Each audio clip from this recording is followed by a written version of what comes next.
Hi, my name is Venus O'Hara and welcome to another video. Today I'm going to talk about my 10 years of sex blogging. Last week on the 12th of September it was 10 years since I started my blog venusohara.org. If you haven't checked it out, make sure you do. And this was something I set up 10 years ago, 2009, September the 12th.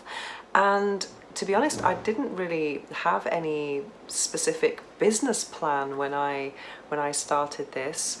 I just wanted to work in my passion. I was kind of tired from working for other people. I'd been working in real estate at the time, and it was probably the worst time to be in real estate because it was the crisis, nothing was selling, and yeah, it was very tough. And for example, I used to have viewings from Monday to Friday on evaluations and this and that, lots and lots of work going on, but no money. And I was on a commission only basis, but nothing was selling, so it was torture. And also I was in luxury real estate, so I was living a poor life, but I was dealing with very rich people all day long, and I was just like, help. So for me, I never really had this entrepreneurial spirit to begin with, and I just wanted to be a well cared for employee at the time. That's all I wanted.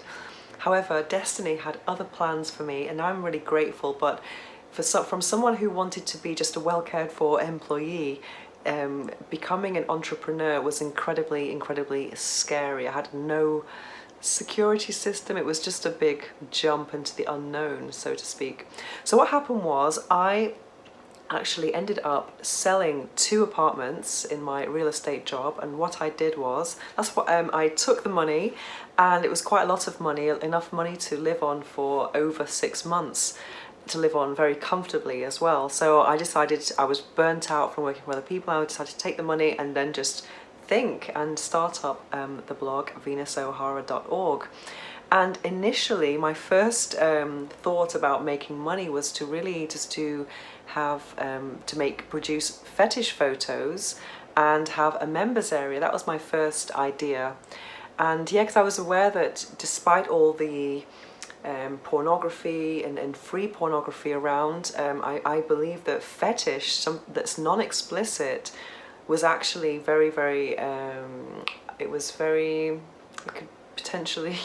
it could be very lucrative. And I guess I was initially thinking about making my money from the male fetish consumer, because I know that that can be quite lucrative.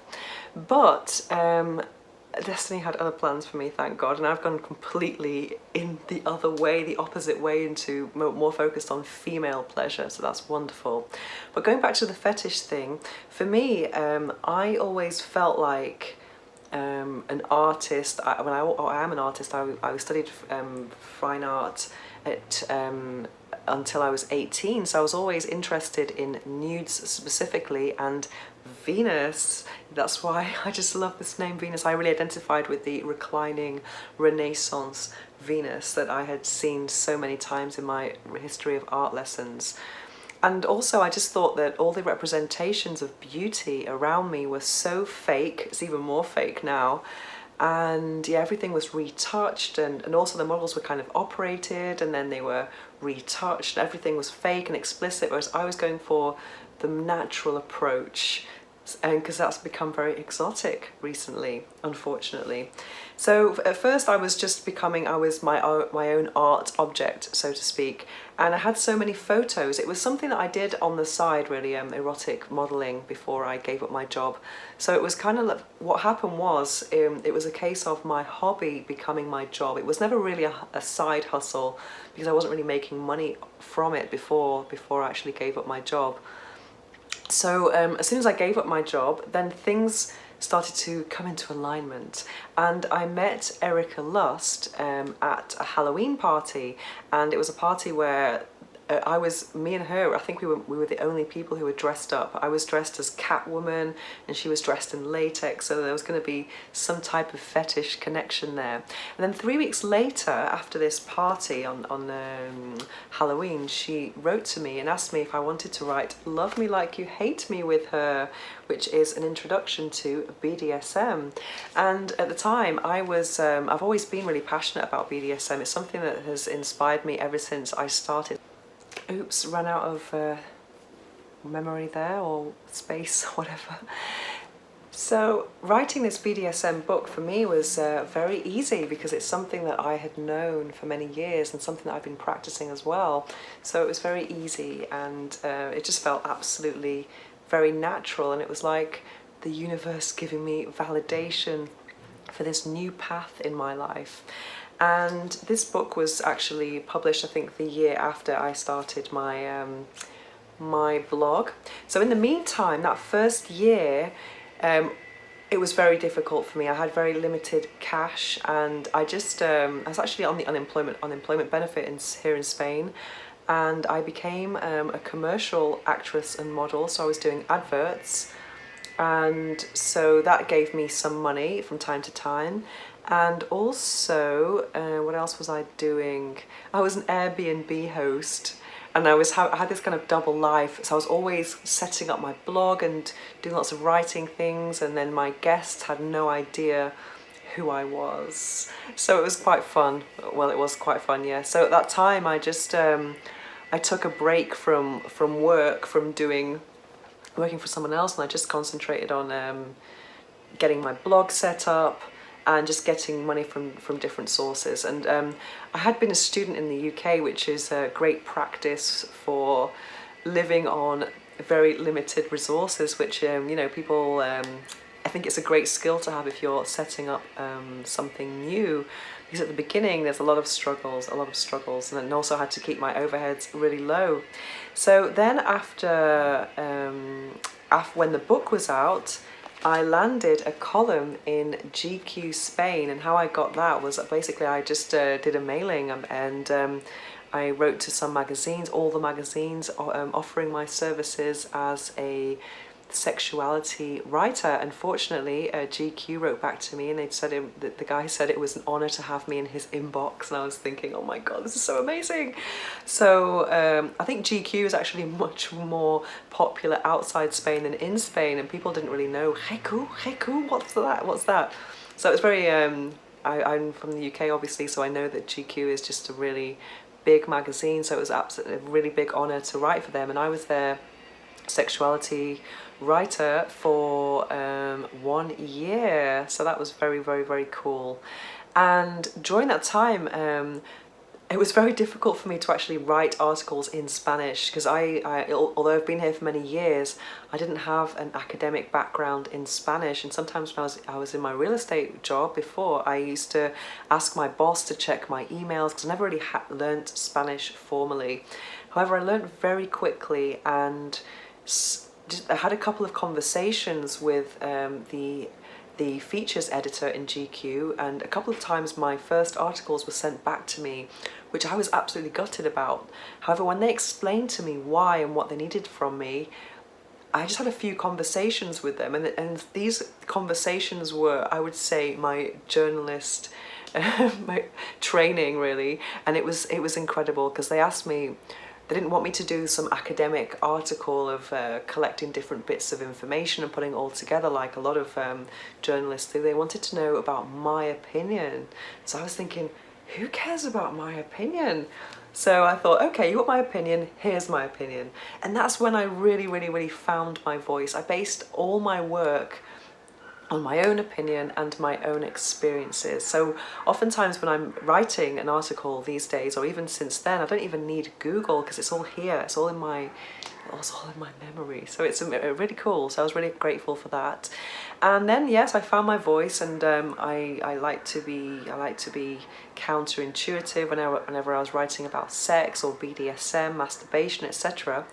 And then, unfortunately, in GQ, they changed the editor. My lovely editor went to I think he got fired or something.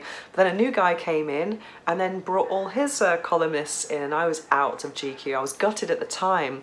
But fortunately, at that, just the week after I lost my GQ column, I was on the front cover of Spain's biggest magazine called Interview, naked on the front cover. So that was just absolutely incredible for my profile. My website crashed, and then a lot of people knew who I was basically then, and it was really, really, really cool. And at the time, I don't think there were so many bloggers as there are. There weren't as many influencers as there are now, and especially in sex blogging, there weren't many people showing their face. So I was doing something quite unique. I was writing articles, and I was also providing erotic photography and showing my face and some parts of my body as well. So yeah, I was kind of really putting myself out there, and not many people were. And then after that, I landed a column in El País, which is Spain's biggest newspaper. And it was an online column, which was really cool because that meant that it had potentially a lot more readership. The readership was huge. And also, it wasn't just focused on the male reader this time, it was focused on maybe a more female demographic. And as it was a mainstream newspaper, I had to keep it quite light, and well, it's still very provocative, but my editor at the time, I think this was around 2011, this is before 50 Shades of Grey, I was asked, please don't write about BDSM or fetishism, because this is a country of domestic violence. So people didn't really, they just didn't really, I don't know. So I decided to focus on masturbation instead, because I was a huge masturbator at the time. I was probably more often with sex toys than people at the time, yeah. So I was very, very passionate about a certain vibrator that I had. I was kind of addicted to masturbation then, so I could write lots about masturbation, no problem. And then when I was popular in El País, I wrote over 100 articles in about 3 years, and in that time I was also scouted by Penguin Random House, and I wrote this book, Inglés para Pervertidos, English for Perverts, which is probably the coolest way to learn English. So it's a serious grammar book, but with sexual vocabulary. For example, in the LGBTQ chapter, we have active and passive transformations. Oh yeah. So it's really cool. For example, that harness to use yesterday was used yesterday. Yeah. Yeah. So yeah, it's really funny. I love this book. It's really, really funny. And there are lots of pictures of me as well. And this book is actually currently out of print. It did really, really, really well. And it's also in Brazil, Colombia, it's in Catalan, so it's in 3 languages. It's in Catalan, Portuguese and Spanish, and I'm currently working on translating it to 100% English to call it English for Perverts, and I'm going to publish it worldwide very soon, so I'm very excited. So if you're not a native English speaker, make sure you get this book when I release it. And then after that, a rival publisher, the biggest Planeta, the biggest Spanish-speaking publisher, poached me and said, do you want to write a memoir with us? So I said, yes, I do. So I was very keen after 50 Shades of Grey. I was when I found out about 50 Shades of Grey, I was initially very disappointed and jealous. I thought, I wanted to write the next big BDSM book. I wanted to normalize BDSM and bring it into the mainstream, because my way of practicing BDSM was very different from what I was seeing. It was never in a dark dungeon and about pain. For me, I was having very funny role plays and stuff. So and in public, even in Pizza Hut, places like that. I mean, I was just turning it into something really fun and something that can really promote a deeper connection between two people, because I believe that most sexual encounters follow this formula. It's kiss, caress, undress, and then maybe optional oral sex, penetration, orgasm for the men usually, and then end. And sex is always like that. In most encounters, there could be a bit more time on a certain aspect of it, but in general, that's how it is. And if people do that all the time, it's no wonder that they get bored with their partners or get bored with sex. Whereas I think if your partner is your partner in crime as well, and you get up to different things, I think you can have greater sexual complicity and have a lot more fun. So I think for me, BDSM really promoted greater sexual complicity and intimacy within a couple. So that was really what my message was. And 50 Shades of Grey was just such a bad message. I mean, I'm a massive fan of the phenomenon. I think it has helped professionals like me in this sector so much, and even the sex toy sector it's been a wonderful for, and I think it's good to have female desire in the mainstream. But you know, it's still like poor girl, rich guy, virgin, you know, all these stereotypes that get reinforced. I don't think that's doing us a service at all. So yes, so I thought, yes, I'll give my version of BDSM, and this is more about the woman being in control of her pleasure and of the scenario. So yeah, so I did that, and it was a very intimate book. I spent 4 months writing it, and it was kind of like paid therapy, to be honest. I was listening to music from different eras of my life to get into the zone and remember certain things, and it was very enjoyable. And when it was a very emotional book. And yeah, so that was 2014, and I remember when this was published, the marketing for it, the promotional material said Venus O'Hara, the most influential sex blogger in Spain, and that was a massive boost for my ego at the time. But then just a month after, I got an email from El País saying that because of cuts of costs, etc., they could no longer pay for the blogs. So if I wanted to carry on blogging there, I would have to do it for free, and it wouldn't be on the front page anymore. It would be kind of hard to find. And I thought, you know what? No, I'm not going to do that. So I had a massive struggle with my ego. You know, I wanted to maintain my status as the most influential sex blogger in Spain. However, the circumstances were just kind of pretty terrible, to be honest. And then at that time, I started a vlog. I started making videos with Antena 3, which is a Spanish TV channel. So it was very hard for me because sometimes I got hardly any feedback from these vlogs. I was on my own just making these videos from home and not really knowing if anyone's watching them or if anyone's getting anything from them. It was complete opposite from El País, when some of my articles used to get to the top 10 and #1, so there was lots and lots of feedback. So I had to just think about the message rather than my ego. And now in hindsight, I'm really happy that that happened, because now I've had a complete ego death, and I'm not trying to be recognized or acknowledged as anything now. I'm a vessel. I'm a vehicle. I just want to just give this message that's about raising orgasmic awareness. So yeah, that's changed. But then after that, what did I do then? So then this was a point where I decided, I had started to accumulate lots and lots of sex toys at this time because of my media presence in Spain, and then in parallel, a sex shop contacted me for advertising, and I put two and two together, and I decided to start making sponsored posts on my own blog, venusohara.org, which kind of got ignored in all of these years, which was great, because being in the media is great. It's prestigious.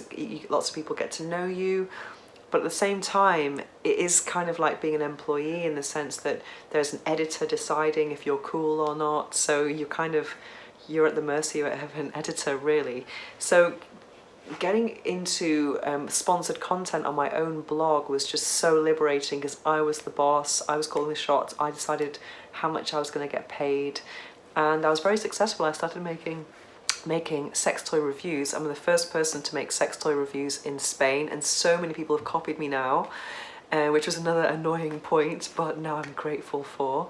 And I started to acquire lots and lots and lots of sex toys, and this has happened when I was actually writing this book. So I was writing this book and then accumulating lots and lots of sex toys at the same time and reviewing them.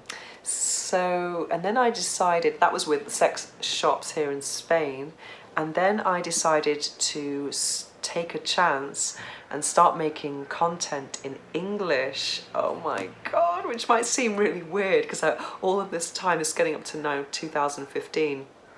I've been focused on Spanish completely. This book is written in Spanish, so my Spanish is pretty good. It's pretty good now. But then going back to English felt very strange, even though it's my native language. And also I was a bit afraid of, like, oh my god, my school friends are going to find out about my job. I was a bit scared. But then that has been the best thing I ever did, actually, was to start making content in English, and that's opened me up now to the world. And I don't really care about being the most influential sex blogger in Spain anymore, because I kind of got burnt out by Spain in the end. I'm still doing my TV blog, but I'm not doing anything else with any other media now. No more books. I don't really care about books in Spain or anything, because there's too much working for free here and working for not much. So I just can't do that. It's just impossible. So, and I found that I didn't really share the same values as people who were copying my work. So I kind of kept myself separate from this sex blogging movement here in Spain. I didn't go to any events, didn't go to parties, because I just found it, I don't know, I always tried to keep my own work original, whereas other people were just making blatant copies. It was like, oh my god, so annoying. But at the end of the day, I guess they say, imitation is the highest form of flattery. Well, is it? I don't know if I was really flattered. Anyway, so let's get on to the good stuff. Then I had an ego death, not an ego death, I had a spiritual awakening. So that has had a really profound effect on my work in general. So every time I had to write an article, this is about 2 or 3 years ago now, so every time I had to produce something, I wasn't thinking about the money or I was thinking about what did I want to share with the world, and this was an opportunity to share some kind of message about sexuality, about body image, about living an orgasmic lifestyle. So that's how I work these days. Even in my current sex toy reviews, I do have a preamble at the beginning of my review, and I'm getting all my spirituality and healthy living messages in there, because I do believe that I have a holistic approach to self-love, and masturbation is part of it, but so is eating a healthy diet, exercising, working less hours, going to the gym, having good friendships, having healthy relationships and all of that. So yeah, that's kind of where I am at the moment. So now what else have I been doing? I also designed my own sex toy, the O Venus, a few years ago. So now I've just been growing a lot in terms of the content I'm producing. I've also got this YouTube channel, which started about 4 years ago, really. And so now I want to become a speaker. I want to publish a book internationally. And so now I've signed up to Toastmasters, so I'm practicing my public speaking skills so I can do a TED talk one day. I have the idea for my next book. And what else am I doing? Yes, and I've also, just this summer, started to outsource, and I've really started to think more like an entrepreneur in terms of my work. I'm not just trying to get paid to do something fun, which was kind of like Spanish blogging level, which was where I was at a few years ago. Now I think of my job as I'm learning about money from a spiritual and energetic perspective, and I've learned that, you know, the people who earn the most money are the people who provide the biggest service, and I really believe that raising orgasmic awareness is a big deal. So, and there is a lot of money to be in this sector as well, if you know where to find it. because it's something that's growing. Sex toys is something that's constantly growing, whereas years ago I was working in real estate, which was shrinking, and also in print media before that, which was just dying, you know. So now it's really cool. Even in the media in general, you know, when I was a columnist, that was just also a dying industry, whereas now I'm working in something that's just growing and growing, growing all the time. And it's really cool to be part of this global movement of raising orgasmic awareness and to be a key player within it, with a very different message from other sexperts. Yeah, so that's where I am now, 10 years later. And as you can tell from what I've been telling you, everything was organic. I never had any business plans, no plans at all. I've always just listened to my heart and just always gone for authenticity. And that's been the most important thing. And I always believed that if I followed the path of authenticity, then the money would eventually come, and that's how it is. That's how it has been. So yeah, I hope this inspires someone to maybe follow their dreams. And so now I'm in a very nice position, but you know, it did take a long time to get here. But despite the struggles, I never gave up on myself, and I always had lots and lots and lots of self-belief. Anyway, I hope you find this inspiring, and if you'd like to check out my blog, visit venusohara.org. If you want to write to me about sex toys, orgasms, dating, then you can find me at venusohara.org, or you can add me on Instagram at venusohara. Thanks for watching, and see you in the next video.